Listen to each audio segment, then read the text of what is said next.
ते मान्य केलेलं आहे आणि त्या दृष्टीने त्यांचे प्रयत्न चालू आहेत. हा एक भाग झाला. दुसरं असं की मेडिकल फॅसिलिटी म्हटल्यानंतर ते म्हणाले आयुष्यमान भारतमध्ये तुम्हाला सर्वांना 70 वर्षानंतर मेडिकल फॅसिलिटी दिल्या जाणारच जाणार.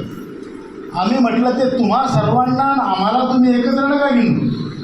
हा कामगार आहे, 58 वर्षापर्यंत त्याचा पूर्ण ज्यूस काढून घेतलेला आहे. आम्हाला 58 वर्षापासून मेडिकल फॅसिलिटी लागेल. त्यावर ते हे असं म्हणाले की काही हरकत नाही, 58 ते 70 12 वर्षाचा विषय, ते स्टेट इन्शुरन्स स्कीममध्ये तुम्हाला मेडिकल फॅसिलिटी देऊ आणि 70 नंतर तुम्ही आयुष्यमान भारतमध्ये या, असं काहीतरी आपल्याला करता येईल. हे शक्य आहे. म्हणजे तुमची आपली मेडिकल फॅसिलिटी 58 वर्षाच्या वयापासून सुरू होण्याची शक्यता दाट आहे. बरोबर समजलं? तर मेडिकल फॅसिलिटी आणि मिनिमम पेन्शन याचा हा विषय अशा प्रकारे सॉल्व झाला.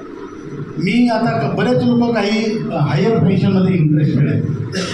मी तुम्हाला सांगतो, पहिले हायर पेन्शनमध्ये EPFO अजिबात इंटरेस्टेड नव्हता.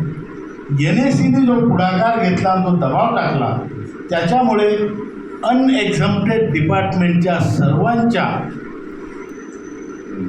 पेन्शनी हायर पेन्शनमध्ये त्यांना देण्याचं त्यांनी ठरवलेलं आहे. म्हणजे त्या जवळपास मला वाटतं 5-6 लाखाच्या वर एवढ्या लोकांच्या पेन्शनी त्यातल्या हायर पेन्शनमध्ये होणार आहे. आपल्याला सर्वसारखे आपण ज्ञानेश्वरांच्या म्हणण्याप्रमाणे चाललो, जो जे वांछील तो ते लाभ. तर ज्याला जी अपेक्षा आहे ती संघटनेने पूर्ण करावी, यासाठी आपली संघटना दिवस रात्र काम करते. आणि साहेबांनी विषय काढला म्हणून सांगतो, अनेक संघटना आहेत. तुम्ही लोकही जेव्हा कार्यरत होता तेव्हा तुम्ही कुठल्या ना कुठल्या संघटनेशी संलग्न होते. बरोबर आहे?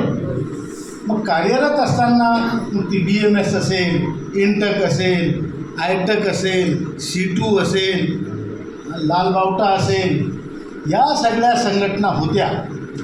कुठल्याही संघटनेने आतापर्यंत आपल्या पेन्शनसाठी काम केलेलं नाही. बरोबर आहे? बरोबर आहे. कारण त्यांनी काम केलं असतं राजावर, आपल्याला हे काम करायची पाळीच आली नसती. बरोबर आहे ना? त्यांनी फक्त तुमच्याकडून तुम्ही रिटायर होईपर्यंत पावत्या फाडून घेतल्या, कारण त्यावेळेस तुमच्या खिशात पैसे होते. रिटायर झाल्यावर तुमच्याकडे काही पैसे नाही, त्यामुळे तुम्ही त्यांचे मेंबर नाही. बरोबर आहे? आणि म्हणून आपली जी संघटना आहे, यांनी सर्व रिटायर्ड लोकांच्या, म्हाताऱ्या लोकांची पूर्ण देशभर मूठ बांधली, एक प्रकारे एकी केली आणि आपण सर्व मिळून संघटना मिळून या एवढ्या मोठ्या क्रूर व्यवस्थेशी भांडत. प्रचंड क्रूर व्यवस्था आहे आपली. इंग्रजांनी सोडलेले बाबू आहे ते. इंग्रज गेले, देश स्वतंत्र झाला, पण IAS अधिकाऱ्याचं ट्रेनिंग बदललं नाही.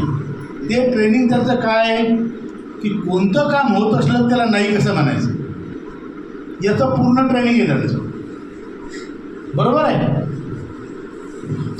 आणि तशा व्यवस्थेशी भांडून आज रोजी ही आपली गरीब लोकांची, म्हाताऱ्या लोकांची संघटना, या संघटनेला पंतप्रधानांनी 2 वेळ अर्धा तास चर्चेसाठी बोलावलं. बाकी या कुठल्याच संघटनेंना बोलावलेलं नाही, पण आपल्या संघटनेला बोलावलं, चर्चा केली आणि सांगितलं की आम्ही हे काम आपण सर्व मिळून करू, मी तुमच्या सोबत आहे. कामाला उशीर होतो आहे, कारण कामही कॉम्प्लिकेटेड आहे. ते काय 10 जणांकडून वसुली करायची आहे.